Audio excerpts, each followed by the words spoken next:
My name's Charlotte Bess-Lilly, and I'm the volunteer for executive director. At Katrina, I was a first responder, bought a boat, came back into the city to rescue animals. And we were so frightened that people would criticize us for rescuing animals instead of people, because there were still people needing rescue. But around about March of '06, it was time for all the out-of-towners to head home, and we felt like the job wasn't finished, that the homeless animal situation had always been pretty heavy, almost like a third world country in New Orleans, but we kind of felt that there were still plenty of pets out there waiting to be found and reunited with their owners. We started our shelter in March of '06. It's an all-volunteer organization.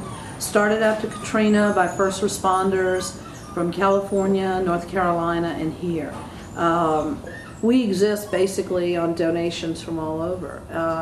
We've gotten a few grants, nothing substantial, but you know, we're constantly applying for that. We've run through actually probably over now 5,000 animals through our shelter that we've gotten homes, and that's not counting the feral or wild cats that we trap, neuter, and return. If we were going to make Katrina, which was hell, into something, if there was going to be a phoenix rising from that ashes, let it be that we can make it better for the homeless animals here. We can get to a point that we're a no-kill area.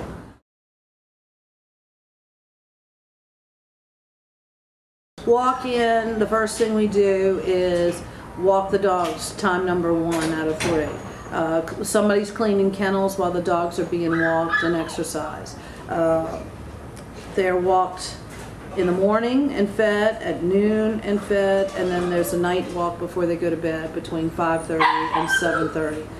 Meanwhile, another group of volunteers would start on the cats, and that would involve cleaning their kennels, food and water, fresh food and water, and fresh litter pan.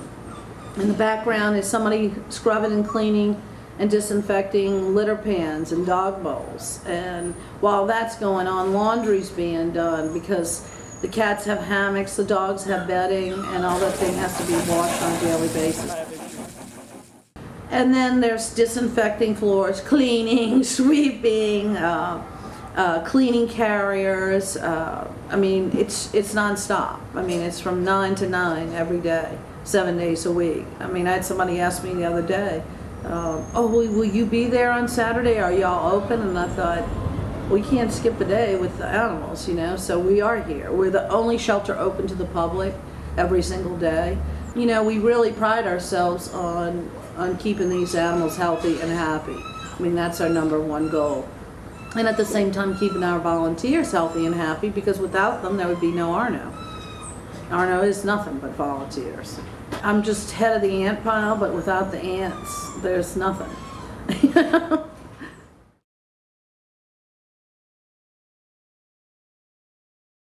Basically, almost if anybody asks us to help them with spay neuter, we will, because that's the most important thing. I mean, way up in the Northeast, where it's probably about 10 degrees right now, they don't have stray problems because the winter kills them all. Unfortunately, that's part of our disadvantage, is that we have a breeding season all year long, you know, because of the mild climate. But I think if you go on spayusa.org, that's the big site for statistics for cats. One cat in 5 years produces like 150,000 cats. You know, that cat plus its descendants and on and on. So, I mean, if you consider 5,000 animals have been here, not counting the TNRs, that's like hundreds of thousands of animals that we've stopped from being born. And I mean, right now the statistics are a little soft on how many animals are actually euthanized every year, but they estimate between 6 million and 10 million a year in the United States. So, I mean, it's crazy. I mean, I'd like to go and do it the way San Francisco did it years ago. They actually paid people $5 to bring in a cat to spay or neuter. I mean, any incentive to get it done.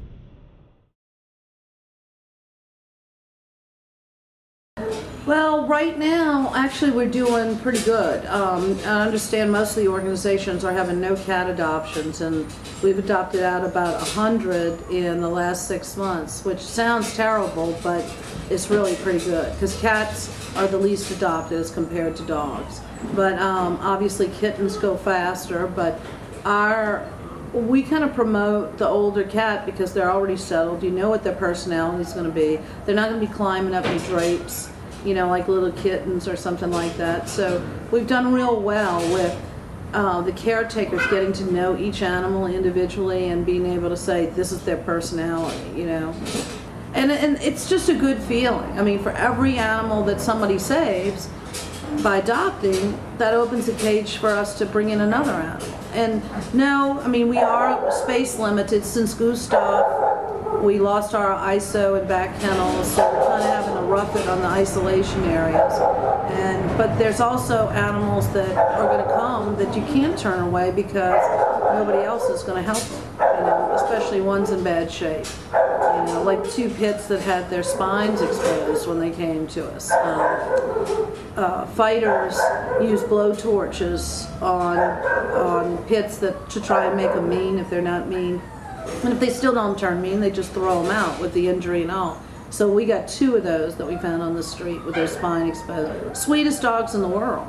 But who would take them? I mean, a normal animal shelter would say, no, this is going to take too much care, occupy too much space for too long, and we've got to put it down. We have to be sensible about it. We have a contract with the public, and this is what we have to do, be ready to take in more, and if it's more than they have cages, then they have to euthanize the ones that they feel are least adoptable or need the most work. With here, it's almost the opposite. The ones that are never turned away are ones that are in bad condition that nobody would help. We do our best to try and get the animals ready, particularly the dogs, so that they are a great pet as soon as they walk in the door. You know, when you walk the dogs, I mean, some of them run back in like the horses going back to the barn, you know? I mean, it's amazing, you know, that they are cared well enough and loved well enough and paid enough attention that they feel that this is a home and they're safe here.